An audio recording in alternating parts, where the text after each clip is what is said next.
That is not dead, which can eternal lie, and in strange eons even death may die.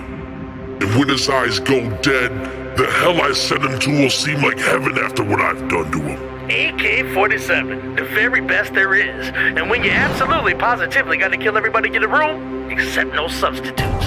Welcome to another Cthulhu Caverns, where we talk about whatever the fuck we please. We cover new hot topics, we do album music reviews, and we cast spells on your worst enemies. So please like and subscribe. What the fuck is up, family? Speaking of family, I am here with my fucking dad, my pops, the motherfucking the tree I didn't fall far too from. Hey, he's got my name on his shirt too, you know what I'm saying? Like, dog, I'm telling you. And look, all you people that voted, I bet you're wishing you voted the opposite way. And I'm not even like super big into Trump like that, but after this, dude, I'm trying to put up the Trump signal. I'd rather have dirty tweets and low gas prices any day. Oh, speaking of, so the other day I'm at a gas station, right? And I'm sitting here like just dreading over filling it up, but Babe asked me to fill it up. So I put the thing in and I look at where the meter starts going. It tells you. There's a little Biden sticker and it says "I did that," pointing at it. Oh my god. Oh my dude, I laughed. Priceless. Dude, I laughed till a little bit of piss dribbled out. I ain't gonna lie. It was so good. It was priceless, man. Whoever did that, you're a fucking legend. A lord. The meme lord. And see, my dad, he loves Trump. Me, or he represents for him. See, me, I just don't like Joe Biden. You know what I'm saying? It's about as far as it goes. I just don't like him so much that I really actually prefer Trump. My only problem with Trump, to be honest with you, is because he was a pretty decent businessman and a policymaker when it came to certain things, and he got a lot of shit accomplished that other people talked about doing, and then he did a lot of shit, but he didn't know how to shut the fuck up. That's my problem with him. Can I interject? Yeah, sure. If you voted for Biden because you didn't like Trump, that's like eating a fucking dog turd because you don't like broccoli. That reminds me of something you told me when I was younger. And I've told people this a million times over. My dad told me one time, he was trying to teach me about money. He said, "Son, life is like a shit sandwich. The more bread you got, the less shit you have to eat." And dude, it's still to this day, that shit sticks with me, man. You know what I'm saying? Hey, do you know how to make me beat your ass? Uh-huh. And don't do that. Right. Best parenting advice ever. Actually, I learned 3 things from my dad that I incorporated with all my children. Don't yell at a kid because it just goes through one ear and out the other. Don't tell a kid no because it creates rebellion. Explain why you don't want them to do it. And if you can, don't lie to your kid. Never. My dad told me all the hard truths when they had to be told, and be honest with you, I respect him more for it. My mom, she went around hiding a bunch of shit from me. My dad's like, "Well, look, I'm not too proud of it, but here's my thing." And I'm like, "Okay." Why are all your friends going on the other side of the room, Dad? Because I told them not to do drugs in front of you. Dude, how can you hate? When I knew about cocaine before I knew about Santa Claus, you know what I'm saying? I knew what coke was before I found out Santa wasn't real. My mom would, leave fucking a nice powdery mirror sitting in front of her fucking makeup mirror. Like, I knew what was going on. You know what I'm saying? I wasn't stupid. I love her too. But my mom was crazy, and I'm a mixture of my dad and her. and her dad ain't any less crazy. And one of the first things I really wanted to touch on is the lineage of art and or music, because my son, he is an artist and a musician. My daughter she wants to be an artist and she wants to be a musician. She wants to dance. She wants to take the room under control. When she walks in, she yells what she's trying to say at you until you're like, "Oh, okay, I know what you're saying now." You know what I'm saying? And I get that from my dad for sure. My mom wasn't really like vocal about her opinion or her like just what she wanted to say. She would just let everything build until it was time to fight. My dad, he'll explain it before it happens. Another thing I really wanted, before we get into the weeds, I learned so much from my dad, and just so you guys know out there, my mom, she held me from my dad until I was 11. So for all you 9 years. so for all your fathers out there that got forced out of your kids' relationship, what she it doesn't told always me? go bad when you reunite, because look, there was only like 4 or 5 occasions he got to see me in between, 2 and 11, and I that didn't didn't dip on you. No, he didn't dip, and I'm telling you that if I dared grab the white pages, my mom would kill me. So, anyways, when we finally linked up, day one, which is the first thing I wanted to touch on, day one, my mom calls my dad like, I can't do it anymore. I'm sick of this little Come and motherfucker. get this Come get little him. cocksucker because he's carrying your picture around. He acts just like you. And facts, you know what I'm saying? And I didn't even know much about my dad like that. So my dad, he didn't hesitate. I stole a car.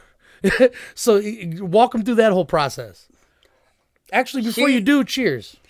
Oh my God! Yeah, we drinking. This is Cthulhu Caverns. This is the first one with my dad. I love done, this. I haven't done liquor since before my wife asked me to quit drinking liquor. My other wife.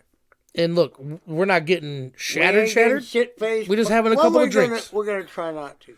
Yeah, it's Christmas Eve. Merry Christmas to everybody out there. If we get shit-faced, it's on your. It's your fault. Yeah. So, anyways, I don't even flinch. so day one, Okay. my mom tells my dad, come get his ass. And I told her, take a deep breath. Before you turn blue, I will be there. And I had some guests over. There were some car keys on the table. And I looked at them and I grabbed one with a remote and I pushed a button when I walked out. And the car owner said, They chased me out. I saw the headlights blink. I got in the car, and then I saw whoever the car owner was in the rear view mirror. And Brandon was at my house in about 9 minutes, and he was. It was fun. He was 4 miles away, so you do. Yeah, the right math. down Warren. Yeah, but 4 miles in 9 minutes. Yeah, the whole time that whole time we could have accidentally bumped into my dad. You know what I'm saying? Is like literally right down the street. Actually, her name was Kathy. You remember her? Oh yeah, I do remember Kathy. Orange hair. Yep. Yep, I remember her. Kathy with the little blue. It was. She was a tiny little person. Chevy Cavalier, I believe. Yeah, I remember her. She had a twin sister that died. Yes, she did. Yeah, she got her head bashed in behind Coney Island Doghouse. Yep. Back when that existed on Warren. Exactly. Yeah, no, I'm well versed in the hood, man. That's my place. Well, West Side Detroit. But so my dad comes and picks me up. We go to his house, and then he's like, well, we ain't just about to just do this regular, bro. We just go big or go home. You want to go see a movie? I'm like, yeah, fuck yeah, I want to see. My mom never took me to shit unless it was my birthday or something. And anyways, it was Dinosaurs or Cell. the Cell with wanna Jennifer go watch- Lopez. So here's what my dad presented me with. He said, what do you want to see? You want to see talking dinosaurs? Or you want to see Jennifer Lopez titties? I'm like, titties, please. And then the purchasing agent at the counter gave me a hard time. You can't take your son to see a rated R movie unless you can prove that This is your kid. You ain't just walking in the and movie you theaters gotta- with some random ass hey, kid. Hey, what do you do? You gotta fill up yours and don't fill up mine. Oh, I got you. And then he said, you gotta prove that you're his Guardian or whatever. parental guardian. And I said, are you kidding me? And the guy next to him said, I'll do it for you, sir. So I gave him a $20 tip. He said, we're not allowed to accept gratuities. And Shit, I we was in said- there like swimwear. I said, well, I'm just going to get these tickets and I'm going to leave this here for whoever comes behind me. And I guess it's pay it back forward. My man. And so while we had maybe like 15 minutes before the movie started, and we kind of just threw the bikes down in front of the door. Bad move in front of Detroit. So my dad's like, all right, we got to put We these got to up. think of something quick. So what do we do? We didn't have bike locks. Nope. Sure I didn't. I said, what we're going to do we're going to take these bikes and throw them in the dumpster. He said, well, what if the garbage people come and pick It's it like up? 7 o'clock at night. I wasn't thinking. I was a kid. He said, what if they pick up the trash in the middle of the night? And I said, well, why would they do that? I said, you know I didn't think about it. Good point, right? I said, well, the thing is, if they pick up the trash, worst case scenario, we got to walk home. We'll get some more bikes. Bikes ain't the question. The question is, am I going to hang with my son? Now, this next part of the story I got to take over because this was probably, I use this a lot and I've been waiting for a moment to use it in real life. So, my dad, you know, this is the first time we've been together in like 6 years, 7 years. 9. And he was excited. So we were talking through the movie. I know dude, as an adult, as a person that watches movies, I will stab you in your fucking throat. Hey, but, so I get the guy. It was fucking Pokemon. So, no. Oh, my bad. Okay, so that wasn't the first time we went to the movies. Yes, it was. No, because that was the cell. Yeah. Yeah, so the second time he took me to the movies, it was You're for right. Pokemon, the first movie. So this happened there. So we're talking away. And this guy behind us was like, hey, man, can you guys be quiet? My dad, without skipping a beat, turned around like, hey, I will I'll butter your fucking popcorn. Dog, I want to use that in real life one day, man. So it was from that one that we left. And we were walking this time. And we were just like goofing it up the whole time. My dad's telling me about episodes from Mad TV and all kinds of shit. And I'm laughing my dick off, right? And he's like, hey, man, let's take what we got left from the movie theaters. And I got an idea. And look, my mom, she, like, if you are about to judge my dad on this one, fuck you. Because my mom taught me how to cook crack at 13. So anyways. I thought you ought to cook tuna fish and throw an ant in there. Right, extra protein. So anyways, so my dad's like, all right, so we got like $3 left from the movie theaters. I want you to walk into Boneyard. And ask her if you could just get an Wasn't it order of Ramshorn? French fries. No, it was Boneyard. Okay, it's Boneyard. So he asked me to go in there and go get French fries, right? So I go in there, I'm like, hey man, this is all I got. Can I get some French fries? She's like, that's all you got, honey? Don't worry about it. Give me 1 second. And dude, 15 minutes later, 20 minutes later, she gave me 2 fucking family-sized boxes of ribs, chicken, French fries. Half a chicken, half a fish, Yeah. each box. So anyways, so we leave from there, and the first thing... We ate dinner between the Boneyard in a cemetery. and a graveyard. Yeah, because right after that was like Vista Maria cemetery area. It's right off of Hines Drive. And Vista Maria is where I met your mama. Yeah. But Vista Maria is the other side, closer to Evergreen. Okay, yeah, you're right. But actually, I know that graveyard because I drove past it a couple of times on bike. It's called St. Hedwig's. But anyways, we sat right there with the quiet dead people, and we sat there and ate that entire box of food. We had the itis, and we walked the other 2 miles home. Dude, dude, I'm telling you, those are adventures. That shit was so fun. You can't even put words to how fun it was.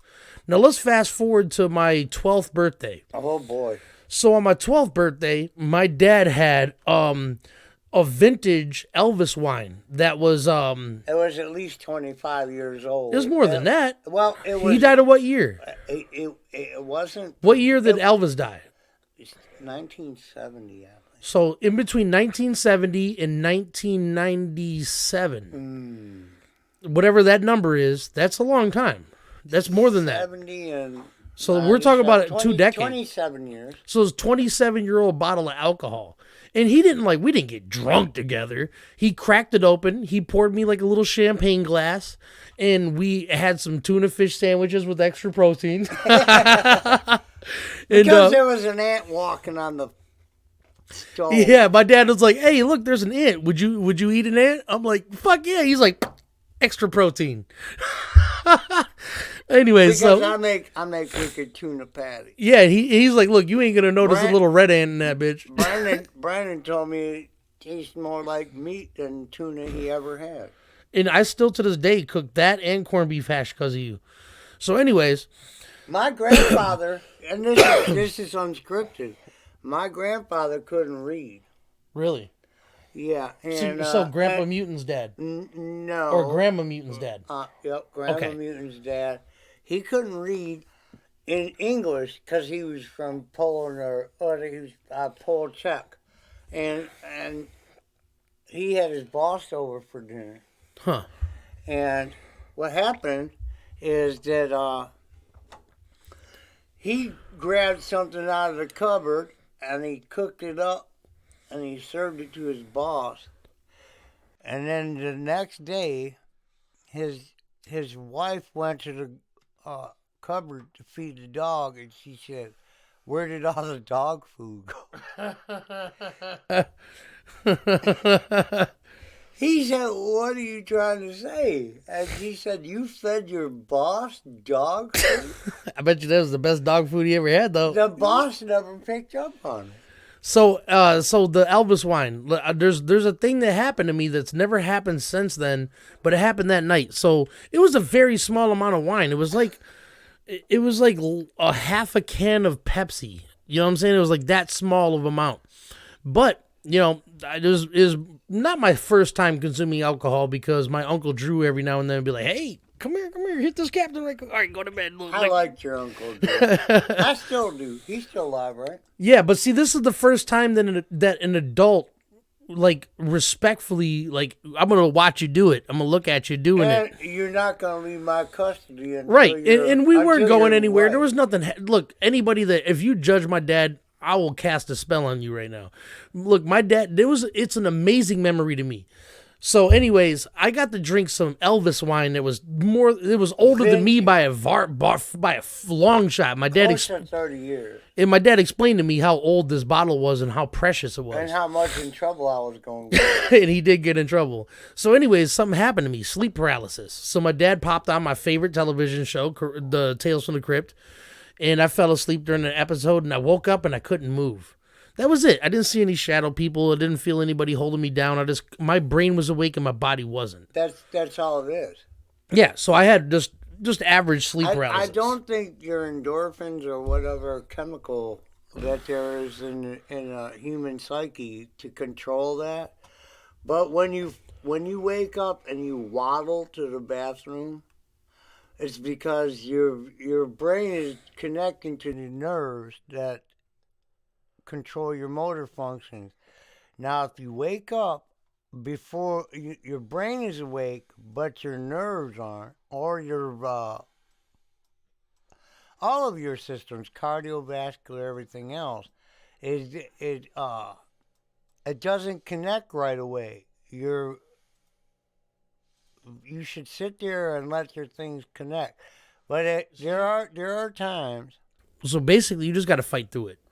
There are times when your brain function doesn't reach your motor function. Well, here's another good example of, not a good example, but People like an anecdote. Think that's alien abduction, and Yeah, you know what? To be honest with you, because of that feeling, I can imagine that if I would have had them hallucinations of people around me, I would have felt like I was being abducted too, because I had no control over my body. You're technically paralyzed. But see, you know what? I draw an anecdote from that though, because it's almost the same thing as when I take dabs. So everybody, I like those. I only did them once. I gave my dad a dab one time, and he was on the fucking couch, passed out. I was freezing to death, and it was 70 degrees. So, but look, so I do this thing. I give myself panic attack dabs, I call them, because every time I have a panic attack. But so here's what I do.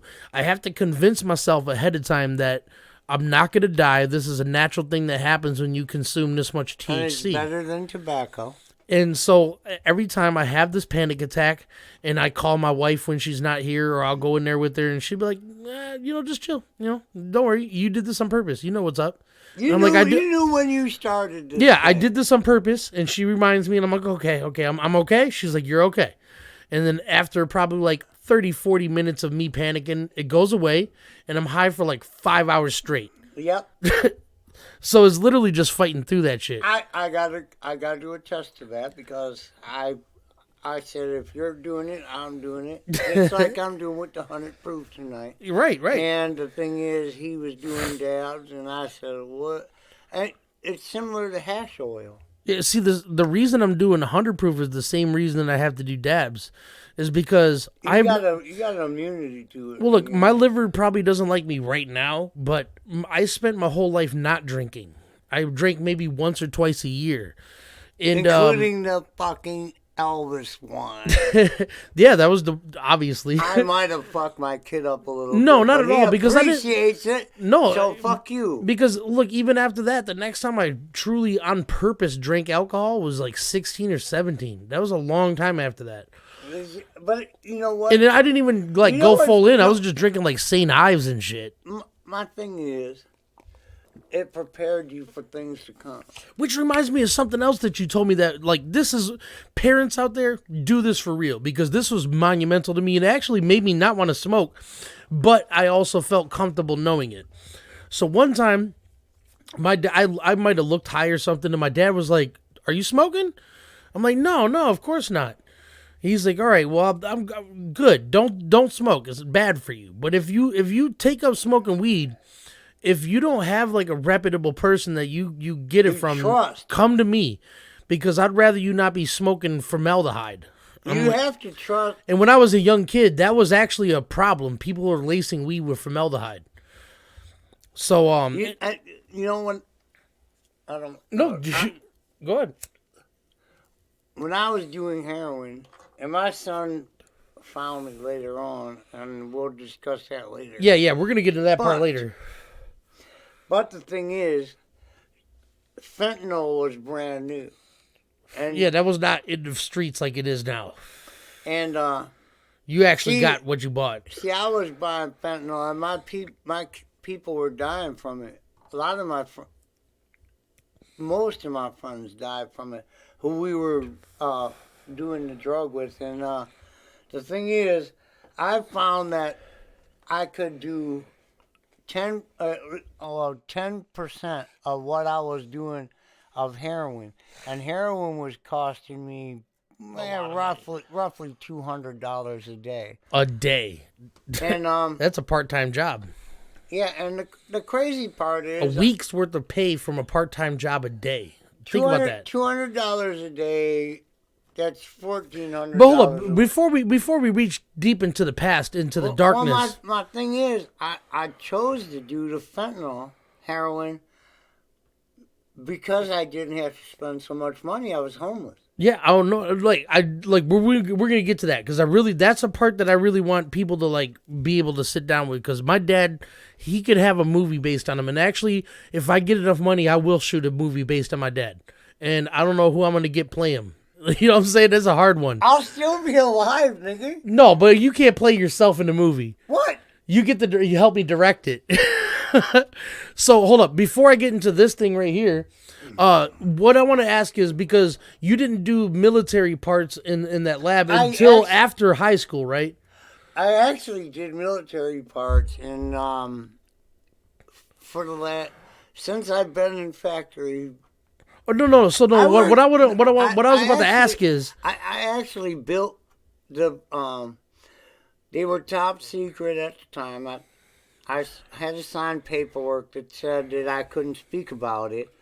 we'll get into this part first. But I was working at Auto Dynamics, and an Ohio factory failed to comply, and we got the contract.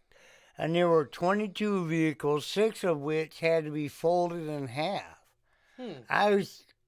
What do you mean? Why would they have to be folded in half? This is what I'm getting to. Okay, go ahead. And the 22, we built the 18 or 16 vehicles so that you could push them out of the back of an aircraft like a C-130. Oh, okay. So they were buildable on the spot.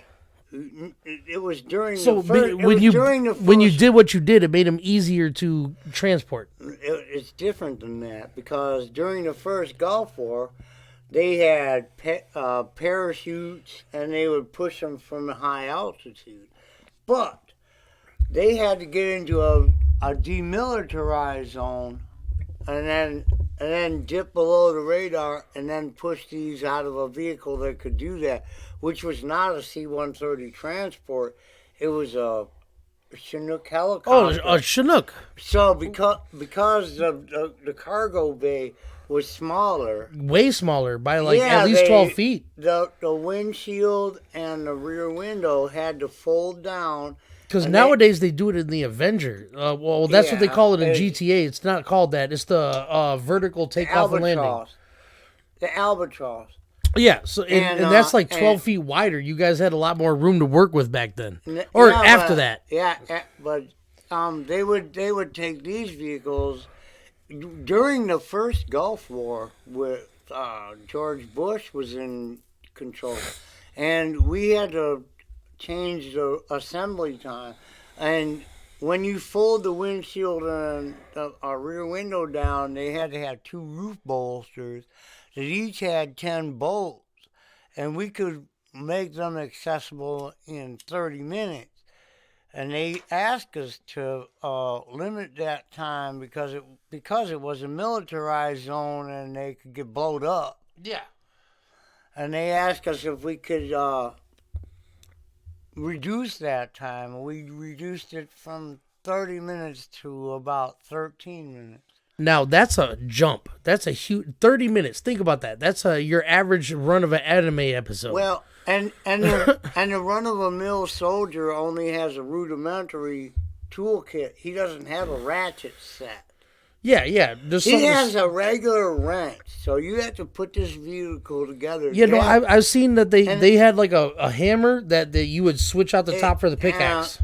And Like- and the thing is that they had to assemble them with a rudimentary wrench and be able to be mobile before the enemy knew they were there, which was, it was, and I'm still making military parts, and this is 20 or 30 years later. So what I want to get into is, look, that was fresh out of college, right? College. Well, college time, like where you would have been in college, is when you were making these parts, right? Should have been in college. That's what I'm saying. I tried to join the military. They said I did too much drugs. I tried to join the military, and so I went to the Marines first, and they declined me because I had Tourette syndrome. They thoroughly looked into it. The second place I went to was the Army. So you fucking stutter. No, well, God damn it. I do have motor tics that would probably get me fucked up if I was a sniper. No, but if you put me on the front line, I've been fine. I see Tourette videos.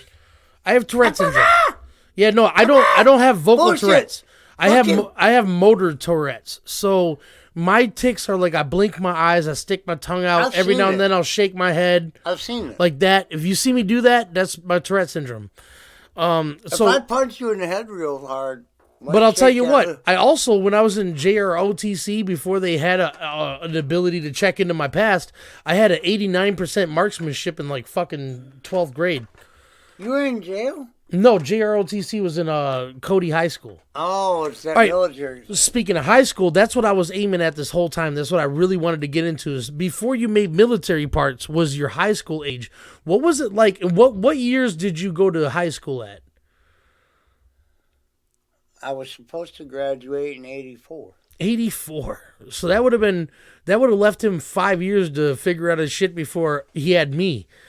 That's well, and my mom had me when she was 19.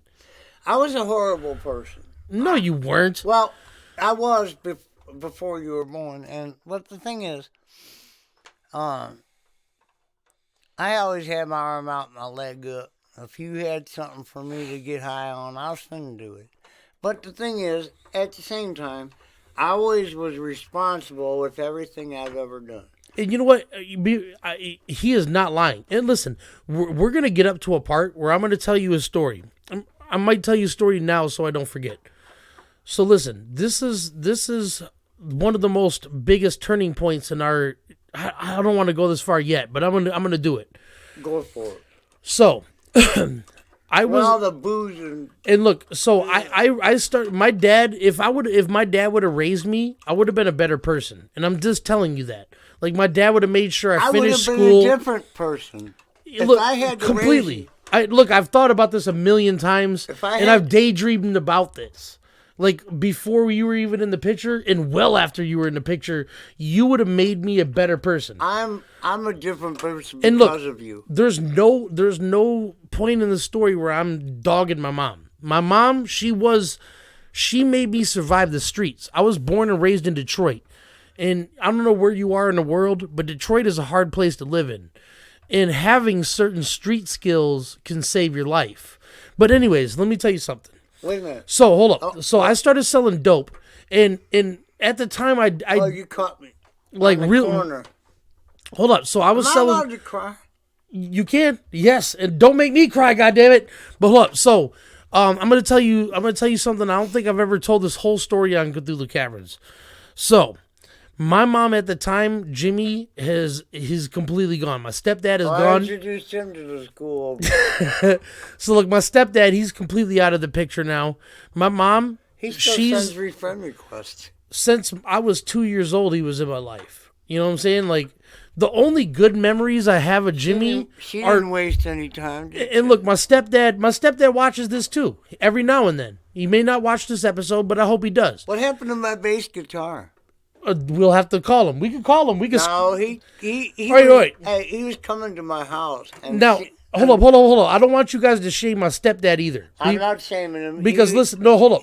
He didn't want me to tell it. Listen, if I were to tell you every story of my stepdad, you'd be trying to send assassins. But listen to me when I tell you this: that When he I survived. When he called me, I didn't send assassins. I went over there myself. He did. But look, my stepdad, he military style disciplined me, if you want to call it My that. son is probably just as savvy now, But without my tutelage. So he started. My stepdad started military disciplining me Oh. by the time I was 7 or 8. Cheers, nigga! Woo! So, anyways, without I don't want to go too crazy. So look, Without my further- stepdad was also under the influence of crack cocaine. Now, I already knew that. I know you did. He Listeners was at did. my house when I had hookers. And yes, he took it out of me and my little brothers sometimes, but there is parts of the story where it isn't that bad. when he made you carry transmissions and stuff. Look, he if I don't want to get into it too far No, because my like, thing literally is- you guys would hate him. No, but I don't want you to loved do that. him. I love Jimmy. You tried your best to make friends with him, and he just was being Jimmy. Today, all right, now Jimmy's He in a still wheelchair. friends me from I'm not class. sure if you know this, but he's missing a leg now. Oh, I didn't know that. Yeah, he's missing a leg now. But hold up. So look, check it out. My stepdad would, if I were to explain it to you, you would call it more than abuse. All right, but I was military trained. At 11. By 11, he would... Way before 11. By the time I was 8 or 9 when I- years old, he would be like, drop. And he I- didn't say drop and give me 50, drop and give me 100. While I was in mid push-ups, I'll you know, tell you when you're done. yeah, he would be like, you don't stop until I'm tired of watching you do fucking push-ups. So, and then when I would, you know, he wouldn't make me use my arms all the time. Sometimes when he's seen I couldn't do push-ups anymore after 8 hours of push-ups, of that as his punishment, he made me do bunny hops, bends and thrust, hill climbers, jumping jacks. He'd make me do things that, took hours and things that, all right, put it like this. My stepdad, before he joined the Marines, he had to do 9 weeks or something like that of this. I did this from the age of 8 till I was 13. Like, this is many years of boot camp. So anyways, when my dad finally, or when my stepdad finally left and he was gone for good, my mom kind of just stopped giving a fuck about everything. She was just like, whatever's going on right now, I'm going to let it happen. And I didn't have any, understand that. but hold up, I didn't have any freedom before that. So I was running the streets like a fucking savage. I was doing everything I couldn't do. So I started selling weed. I got good at that. That's where he got that money he tried to offer me on the corner. No. We haven't even got Yeah, there. we're on our way there. We're almost there. So I started selling weed, and I did really good. And the guy that I was selling weed for, I'm not going to say his name. I'll say his street name because I've said it many times. And shout out to Ace Boogie. You taught me how to eat. I love you. Yeah. So Ace Boogie, and by the way, yes, you could call him a bunch of names saying he was taking advantage, but actually in Detroit, he taught me some valuable street lessons. So listen, I sold weed for him and I made really good money, and then it came to the point where there was me and my 3 friends that were all associated with him. Customer. So look, here's the options. It was me. I was 13 years old, or I was 12, turning 13, and my friend Devon, he was 17. And I think I knew him. Yeah, you did. I trained in ninjutsu with him. So it was me, Devon. Devon, he had a legitimate excuse. His grandma, or his adopted grandma, was going through chemo. Oh. Yeah, so That killed my wife, man. and look, it kills lots of people. And look, if you don't have a support mechanism, you leave this world alone. So, anyways, Alone sucks. and I knew this Don't do before. it. I knew this before I lost anybody of cancer or of anything like that. So, anyways, Alone sucks. so he had a good excuse.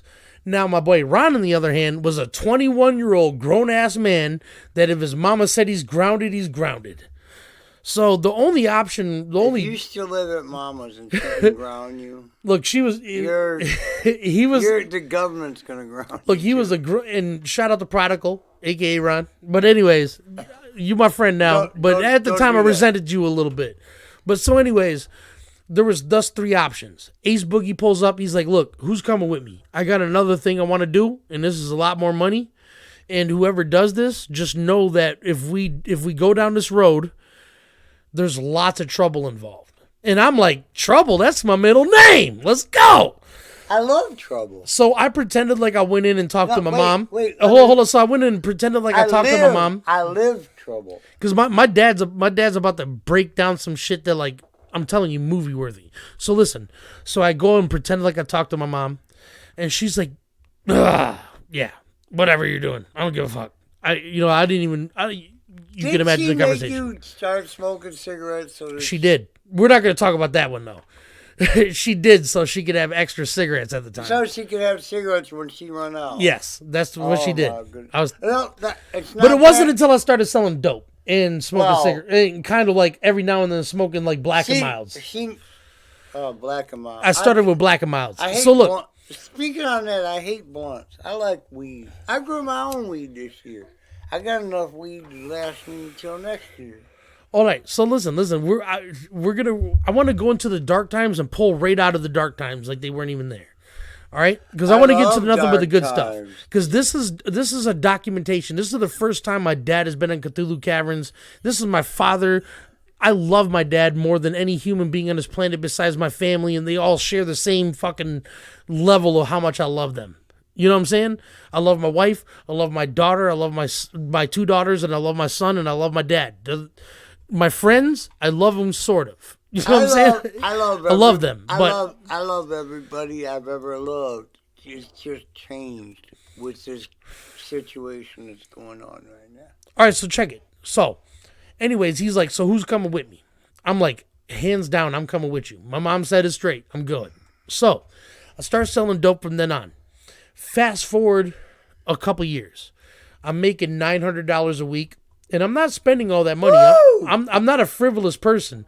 I was making $930 to be exact, or $960, because every 3 days or every 2 days, depending on when he showed up to re-up, he would give us all $20 or $30 to eat. And we had a liquor store across the street, and we had, get little... You were a bouncer at a fucking dispensary.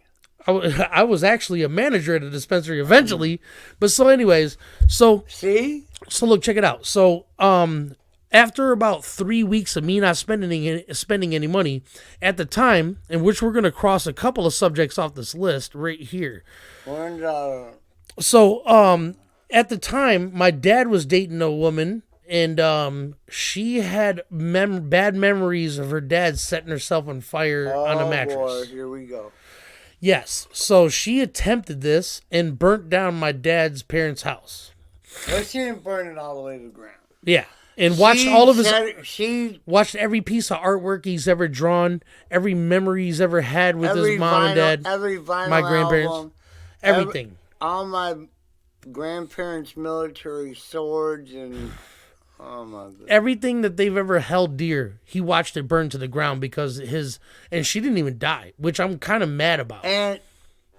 At least if you're going to do it right, bitch. Oh, hold on. And she wanted me to come and be with her a couple times after that, and I did. Because my dad's awesome. But listen, so... I forgive. I don't forget. So anyways, at the time, my dad is on the streets, and he's addicted to drugs, and he's panhandling. And I drove past him on bike a couple of times, and I was just like, that's my dad. You know, and my friends didn't judge. I didn't even know you saw me. Listen, I've always had good friends, like strong friends that would have like give him money but I was like, No. don't do that. My dad will don't do that. That's not cool. Yeah. My dad is a hustler. He's gonna get his own thing. And anyways, after a couple of weeks, people actually handed me $100 bill. Now look, after a couple of weeks, I saved up about $2,700. I had a wad of cash. It was a mixture of tens and ones and fives and 50s and hundreds. And it was $2,100. So I walked up $2,100. So I had $2,100, and I walked up to my dad, and I'm like, "Here, take this." And he said to me, he said, "Can you get it? If I give you this, will this get you off the corner?" I said, "That will kill me." Yeah. Hold on, he is more profound than that. He said, "Son, if I take that off of you, I'm gonna die tonight. It would kill me. It would kill me. I'm gonna take this $20 bill and I'm gonna get clean. And fucking sit next to me to this day, still clean. And tomorrow, still clean. Tomorrow, I'll quit. It took 40 days or 40 nights. I know it sounds simple and all that. Of cigarettes? No, the cigarettes. Oh, you talk about this at the time? Yeah, of heroin. And heroin. Well, if you would have quit cold turkey, you would have died. I quit cold turkey with heroin. Really? Yes. Now, how was that experience on the body, though? How the hell do you quit something that you've been doing for so long? It's not easy. This is a deep story, but I'll go into the short term of it. Yeah, give us the run. This what happened, and I was working on the side, as you know, because I was an addict, and this guy I know, he was a crackhead, not his wife, and he said, if you help me out, which was fixing these houses, and you can stay at any house that I'm rebuilding, and I stayed at 2 or 3, but I told him I don't want any visitors to have that stuff or bringing it to me, and he shielded me from it. But I smoked a little bit of crack to curb the feeling, and the thing is, no one could believe that I was gonna do it. I didn't eat for 30 days. Hold up. You guys pause your brains for a second. We both need to use the bathroom. And yes, we do. Oh look, my God. And look, while this is being done, because we're going to continue where we left off. This is very important to me. So if you're sticking around to this point, obviously you love us and you're the shit. So while we do Even this, if it stinks in here, we know you're the shit. The shit. Check this out. We'll be right back.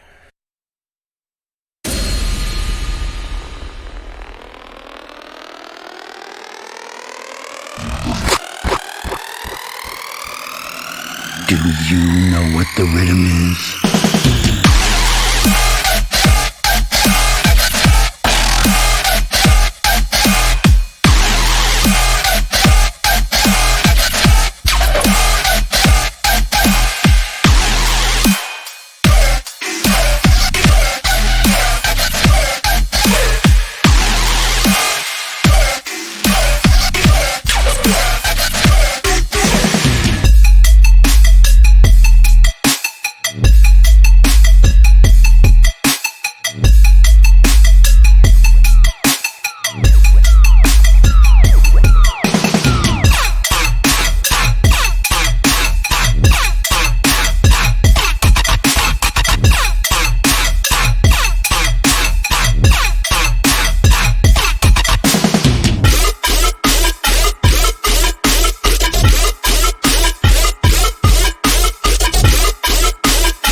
rhythm is?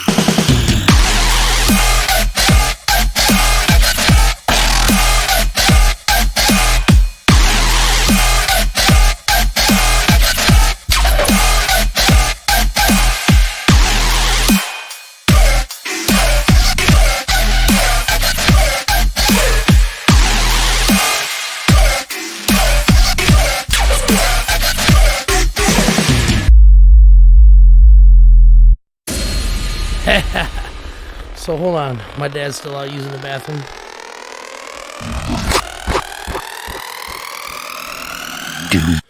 So listen, my dad is a very important figure in my life, and I wouldn't be who I am without him. So I don't want anybody to judge, because this is important. But here's one more until he gets back.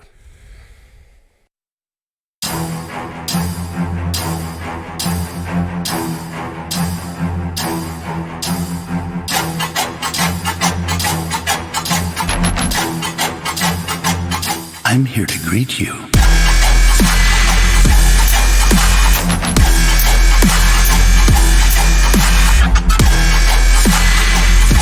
Come to us.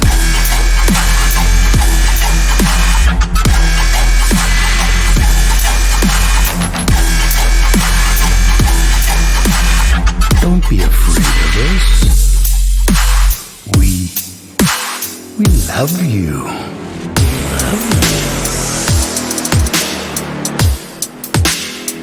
So,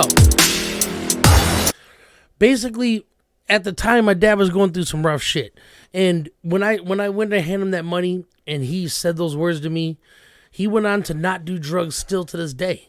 All he does is smoke Crack cigarettes. Or heroin? Yeah, all he does is smoke cigarettes and drink beer. I didn't even, That's what we I all quit do. smoking for 3.5 years, but my wife passed away and she saved 9 cigarettes in case her terminal injury was gonna fuck her up. And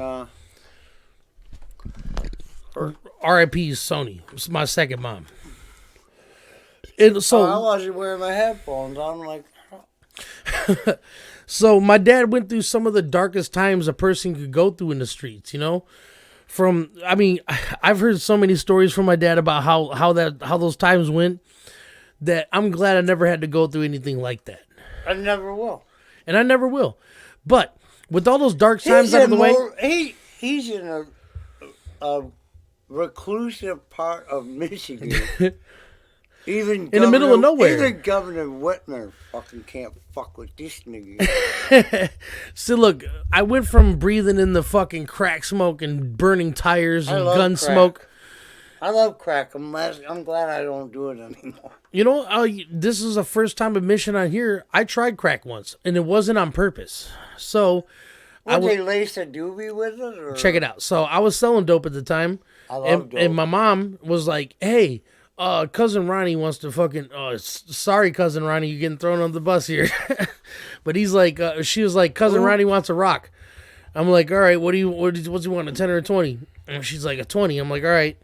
So, at 20 or it was like a 20 for us was about as thick as a fucking sugar block you put in some tea. No, We had some fat shit. Man, I used to go through some 8 balls.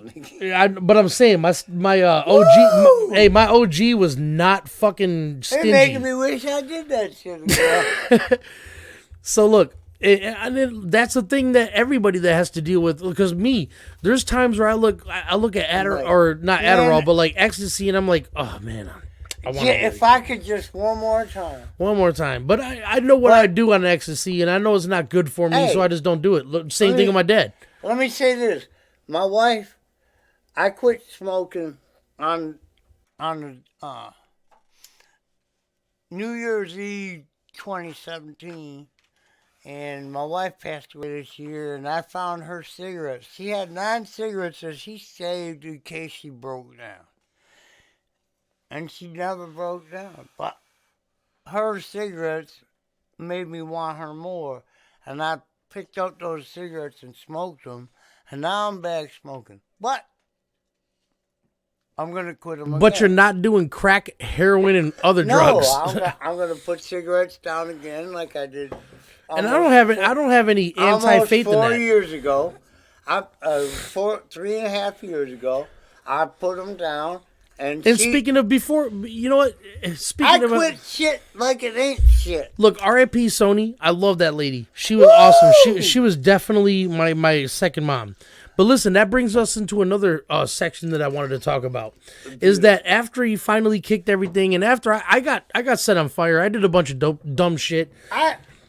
So, anyways, my dad, he went from just homeless in the streets of Detroit to stable to he went to Tennessee to get far away from everything.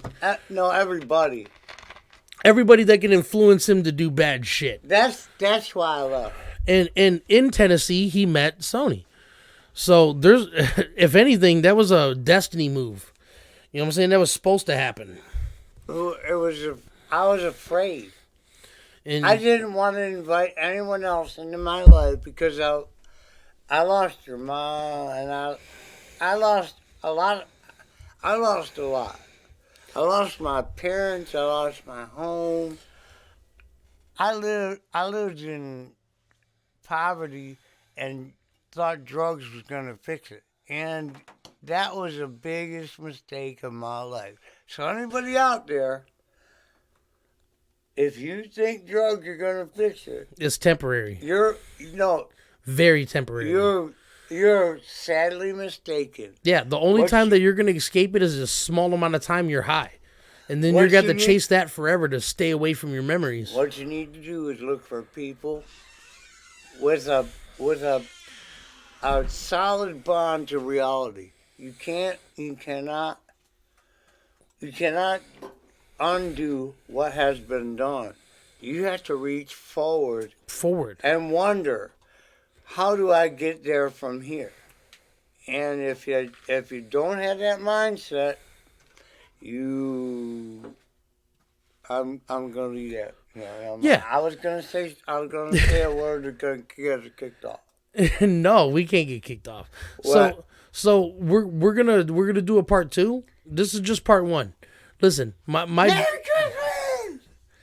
Oh my God! we're about to have Christmas Eve ribs because y'all lame, son. They came out fucking perfect. Perfect? You hear that? You hear that? Of course they Hold on, did. speaking to the mic. What'd you say? What did it come out like? Perfect. Oh, whisper voice. I love it. Now I know why you love her.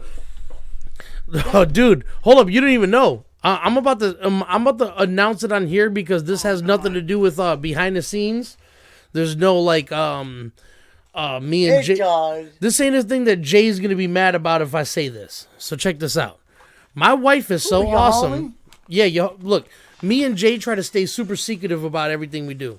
But listen, your homie Jay. She said me too. All right, so my wife. She said me too when she was walking out of the studio. So my wife bought me a feature from my favorite rapper on the planet, DZK.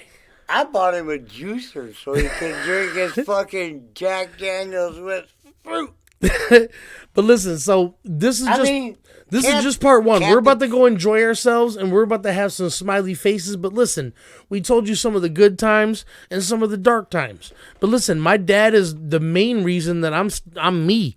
You know what I'm saying? And I balance myself off of my dad. Steel sharpens steel. I'll call my dad and I'll be like, man, I'm feeling this type of way. And he's like, well, I felt that type of way too. And here's why you feel that way. And I'm like, that is why I feel this way. And you're like, listen, here's how you can fix that. You could do option A, option B. Option C is you're a dumbass if you take option C. Option A is be a victim. That's C.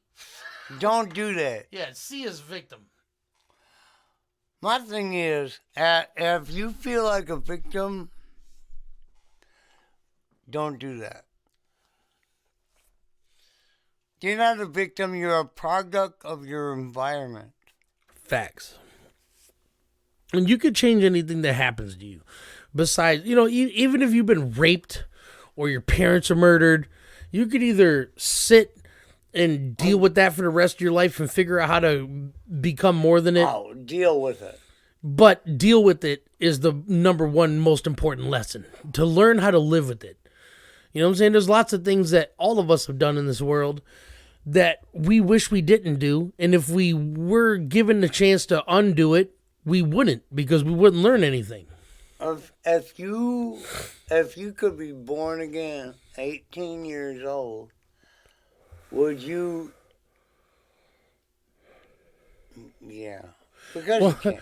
Yeah, to be honest with you, there isn't a thing that I've done that I wouldn't I wouldn't redo. undo anything. I loved all them hookers and sex and drugs.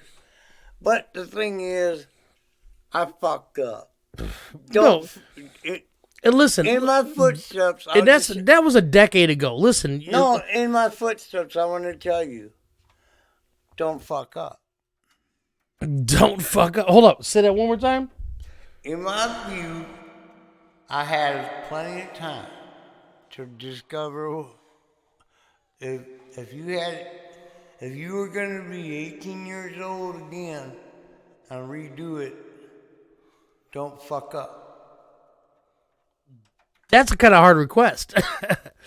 But listen, Merry Christmas Eve. When we're done eating, we're gonna come out here for part 2, and it's gonna be all fun shit. Fun times. Holy fuck, I'm fucking trapped in here for 2 days. And look, we've done 56 minutes of awesomeness. Like, listen, this is 56 minutes? this is a document in time of one of my favorite times. This is a documentary. To be honest with you, this is my number one favorite Christmas Eve I've ever had. I'm sitting down with my dad and exploring and showing to the world that nobody's perfect, but you can be. Because in my eyes, my dad's perfect. You know what I'm saying?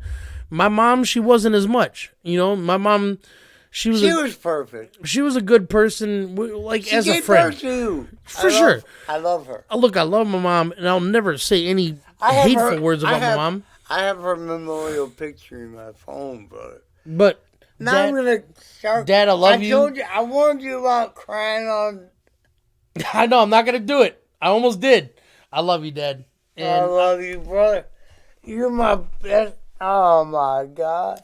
And listen, it's my best fucking Christmas ever.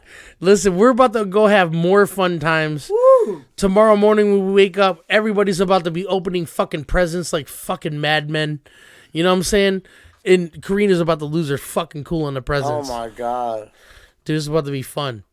So listen, everybody out there, much love. Wait for part 2. Part 2 is we're going to record it tonight, but it probably ain't going to come out for a couple of days. Or 24 hours from now.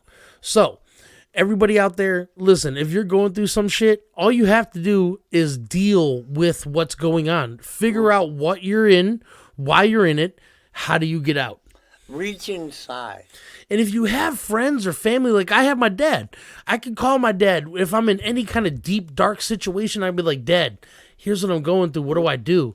And my dad, even if he doesn't have an answer, he has an idea, which my dad usually has an answer. My dad is 95% answers, 5% on the spot. Make it up. You know what I'm saying? Like, my dad will tell you exactly what to do. my best advice is don't give up. Don't give up. Do not, because that's not an option. Never. And look, never quit. One thing that I'm glad that I inherited from my dad, number one is obviously art and music. But we're good at that. Yeah, that's what we do, baby. But number 2 is the drive. I know I get that from my dad. My drive to, like, you know what? This is not the best of the situation, but that's okay. We're gonna move forward. We're gonna find the best part. We'll find it. It might be elusive, but we're gonna find it. If I have to do it all by myself, guess what I'm gonna do? Do it all by myself. But if you have a support system, use it. Don't be afraid to use it. All right, signing off. I am Dirty B. That's Hipstar, a.k.a. my dad. Let him know. Let's go, Brandon. Hey, let's go, Brandon. Hey, that's his name. They know. All right, man. Much love, everybody. You guys go fuck yourselves, you slimy bastards. You dirty cocksucker. Have a Merry Christmas.